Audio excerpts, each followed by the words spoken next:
up next in this section, we'll follow how to, we'll find out how to avoid the procrastination.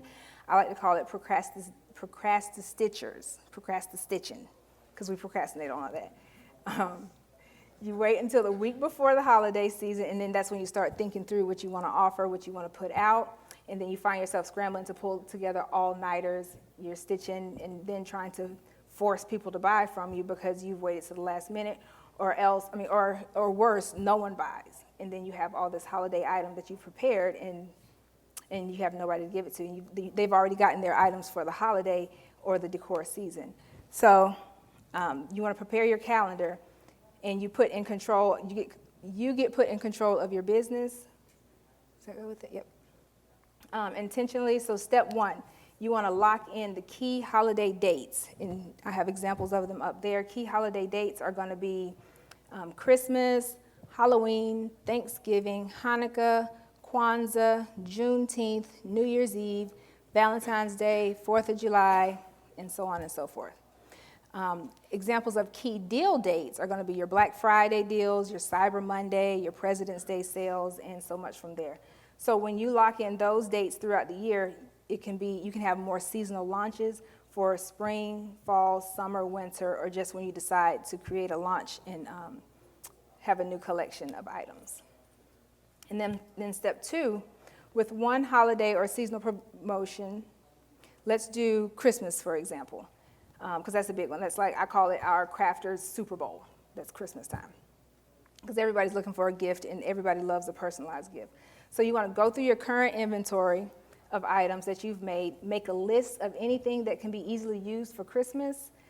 Even if they aren't Christmas themes, they can be used as a gift. I like to, after the Christmas sales, I always like to get red things, because what holiday comes after Christmas?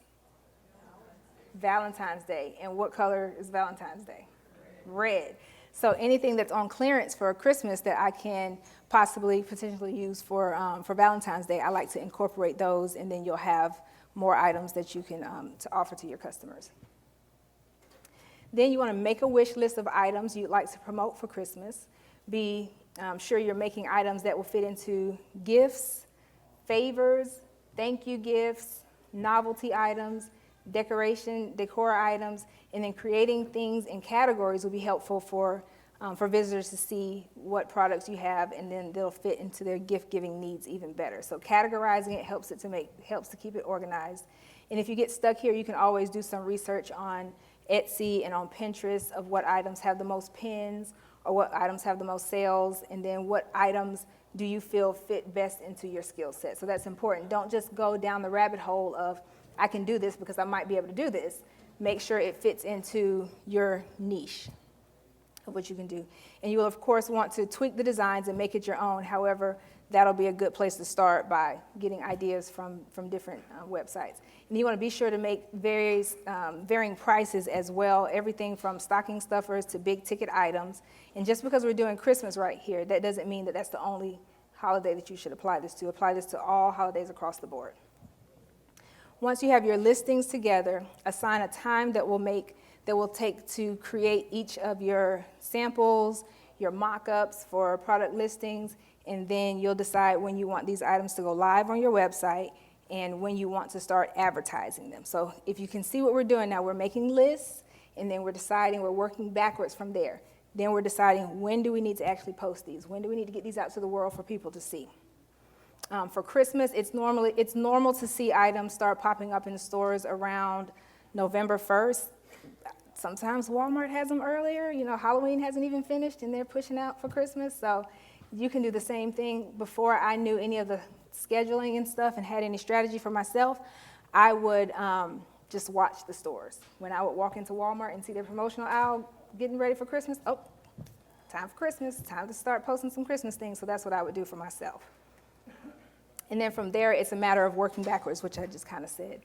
If you're promoting on the first of the month, you need to have items completed 2 weeks before so that you can take pictures, create your descriptions, and your product listings.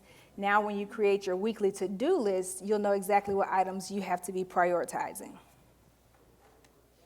And congratulations. You have business tasks organized if you follow all those.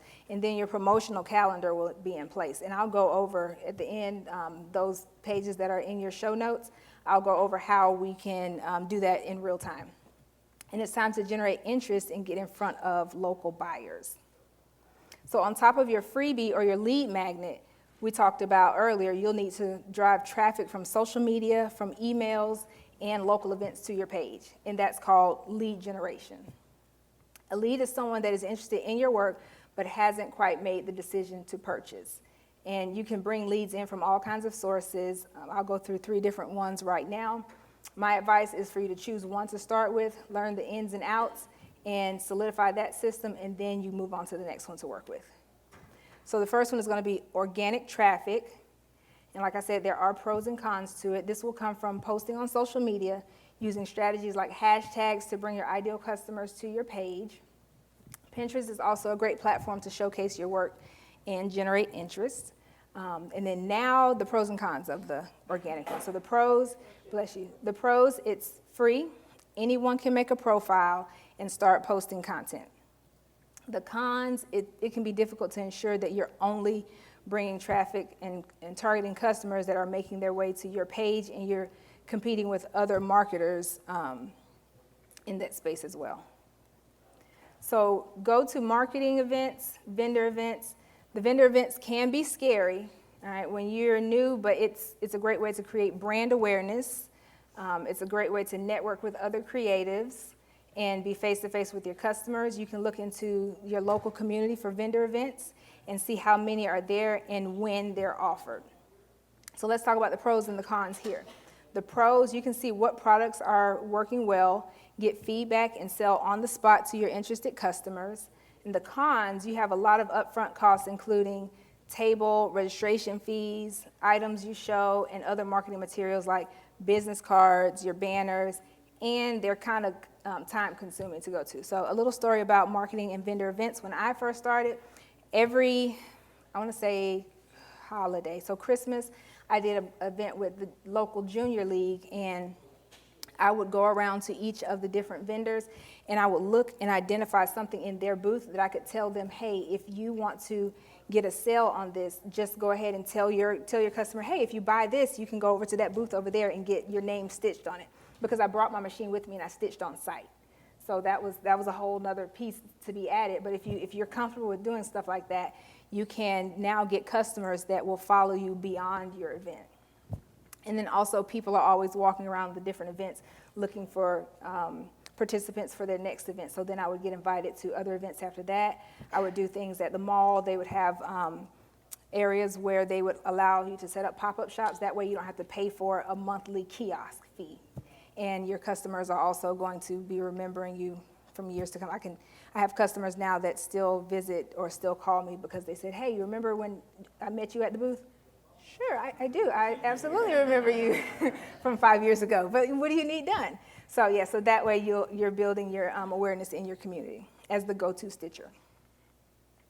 So you can also do paid ads. So that will be your Facebook, Instagram, TikTok, Pinterest. They all allow you to pay for ad space and showcase your work, and you get targeted demographics that lead you to your ideal customer. It's a great tool to use to generate sales, build brand awareness, and then interest in your products from that brand awareness. The cons, however, the pros, let's go to the pros first. The pros, you can be very detailed with who you see, who sees your work, and track the metrics to see exactly what your return on your investment is, or the return on what's called your ad spend is. Then the cons, it's managing your ads. It can be a learning curve. I just got into the world of Facebook ads, and let me tell you, that's a lot. It's a lot. One day you could come and find out your whole ad account is shut down. But then you learn, and then you grow. If you're brand new to the space, it does have upfront costs. So you do have to pay for those ad costs or those Facebook ads, Etsy ads, Pinterest ads, and yeah. So that's the good thing. So there you have it. 3 ways that you can go right now and find customers of who's ready to pull out their cards and start buying your products today. And I know you might be a bit hesitant, but let me show you how this works in real life. This is my client named Jamie. She's the owner of Creative Decor and More. She was able to identify vendor events in her area, post on social media, and also collaborate with other businesses to double her visibility, all right? And she went from unsure in her space, not being so confident, making a couple sales here and there, to having a system to continue building interest in her online shop and in her own brand. So she's doing great right now, rocking it out. I think she collaborated with a local high school in her area, and she was making the shirts for graduation and for alumni. So high schools are a big thing, big deal in her area. So that was a lot, okay? Let's go back and recap over everything, the 3 big steps you need to take in order to go from hobbyist to creative entrepreneur. So the first step, we brainstorm and organize the task into to-dos in your business and into ongoing tasks, set it and forget it tasks, and prioritize to plan the deadlines for them. And then the second step, you set up your promotional calendar and the items that you're going to be promoting. And I haven't forgotten about the free gift, so stay tuned. It's going to be a whole nice QR scanner code up there that you're going to scan, and you'll get access to it today. The third step is you want to choose your customer acquiring activity and go all in. So that was how you're going to get those people to come to you, and those are the Facebook ads or organic traffic. Now you might be asking, do I really need to set up all of this to have a successful business? Okay, that came across somebody's mind, I know that. So let me answer the question with a question. Do you currently have a full website of listings created with your ideal client in mind that's easy for people to buy from you? Do you all have that? Anybody? A couple of people you have it? Okay. A way to generate sales that's consistent and predictable? Maybe? Yeah? Sometimes? A system to retain buyers and turn them into loyal, raving fans? Okay. So if not, the answer is probably yes. All right, you need to set all of this up to have a successful business. You have 2 choices from here. You can take the information that you've learned today and try to figure out on your own. That's very well possible. You can take the time to painstakingly look into the big shops and see and, kind of recreate what they're doing. That's very much possible too, to replicate their success, which, to be honest, you can get left stuck, feeling overwhelmed if you're following a lot of the bigger stitch spaces. I made my mistake doing that in the beginning also, so I know the feeling. It's a rabbit hole. Or you can accept a helping hand from someone who's been there, has helped others, build a brand and business from scratch. And that's me. I'm that somebody, hello. So strategy. So let's go ahead and make a 12-week plan and see if we can follow some of these same strategies. So for the first one, for the planning guide, if you have a little piece of paper or something, go ahead and list out the next 3 upcoming holidays. So in the next 3 months, and if you want to just do them out loud, you can just yell out what are the next 3 important holidays that you all would like to participate in the next quarter. Valentine's Day, St. Patrick's Day. Mm-hmm. Perfect. All right, so that's what you would do with that list. So you would write in that box what the first 3 or the major 3 ones that you would like to participate in. And then you're going to choose 2 holidays that you want to participate in. So those were, you're listing all of them. So then now the next box, you're choosing 2 to 3 that you actually want to participate in. All right, you can choose more, but just remember, the more you choose, the more you're going to have to prepare for. So that's always an option. And then the next one, so that's the next little thing that says actions. So for each holiday, you want to identify 1 to 3 actions you need to take weekly to prepare for your event. So for example, if you're going to do Valentine's Day, so the first week you may want to do something like plan out how many items do I want to sell, what items do I want to sell. So you're going to list all those down and do the same thing that I mentioned earlier, where you're going to go back through your own inventory and see what you have first before you go out and buy anything. All right, and then once you do that, so you're going to have it for each holiday. Each one of those boxes is a separate holiday, so that's if you chose more than one, you can put it in each of the boxes. So then the next one, now you're going to break those weekly tasks, you're going to break those holiday tasks into weekly tasks. So for holiday 1, which is that first page, and you'll have one for each holiday, so you'll have 3 pages like that. You're going to go holiday 1, week 1, I need to start identifying a design that I'm even going to use. So if you're going to use a custom design, you need to at least find the design. Then you need to at least get it digitized if it's going to be something of your own. And then from there, you want to do something like stitch out samples for that design. So that's how you're going to get each one down into there. And each box is a week, so that'll give you 12 weeks before for each one.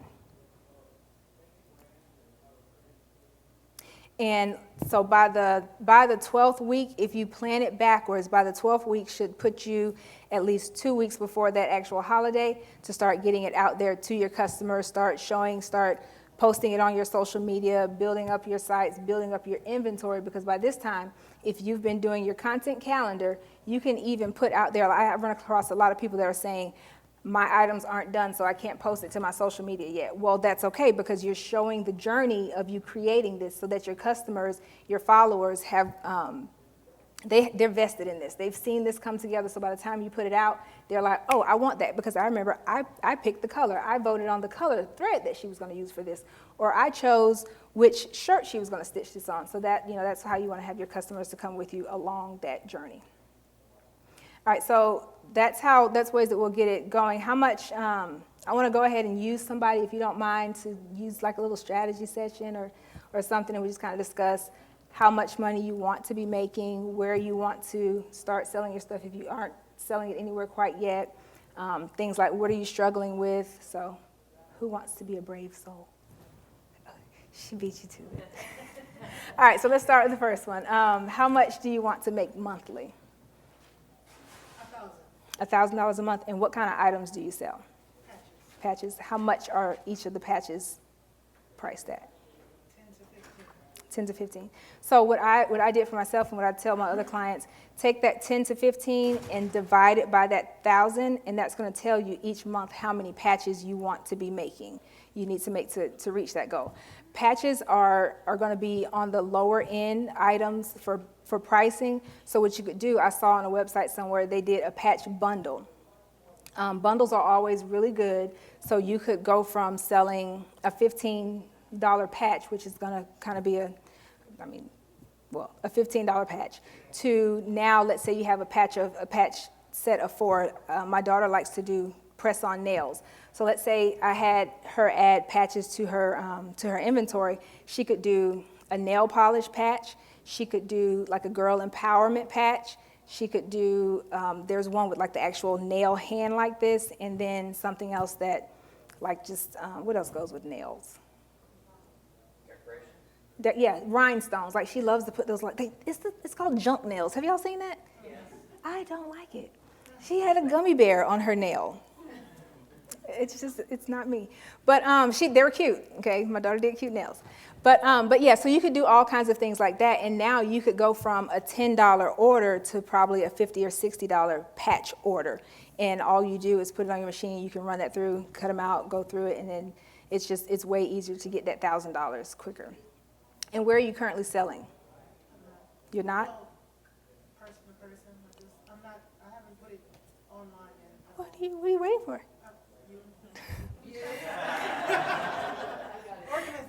Organization. Okay. So what you'll do with that, so you'll decide somewhere. And I know, y'all, Etsy, every time someone mentions Etsy, then you hear, but Etsy has so many fees. That is true. That is true. But think of Etsy as like a shopping mall. Etsy is going to open their doors, and they have a ton of shops, and you're just walking, and then you go into this store, and you go into that store. Who has gone to the mall and not gone to 10 stores and come out with at least 5 things that you didn't go there for anyway? That's Etsy. That's the virtual shopping mall. So the fees are basically there for them saying, hey, I'm putting you in front of all kinds of people. I keep my Etsy shop very simple while I'm out of town. If I were to get 5 Etsy orders, I wouldn't panic because mine is kind of on autopilot. I can go home, stitch those out, ship them. Like literally I had a Etsy order to ship Wednesday before I left out. And it didn't stress me out at all because I have things on it that I can control. I don't take personalized orders on my Etsy, so that's the difference. I would probably save that for a website. So are you considering Etsy or a website? Yes. Both? Yes. So if you're going to consider Etsy and a website, what I like to tell people to go hand in hand is to say, have your Etsy shop up, and a lot of you have probably seen this, and on the tail end of it, put your website in there and tell them to connect with you more on your website. You can even give them a discount code if they then start shopping at your website. So it's kind of like saying, hey, look at me over here, and then you snatch them over there and you bring them to your website, and then that's how they continue. And then you get their email address. So you can start telling them, hey, I have this special promotional item that you can do.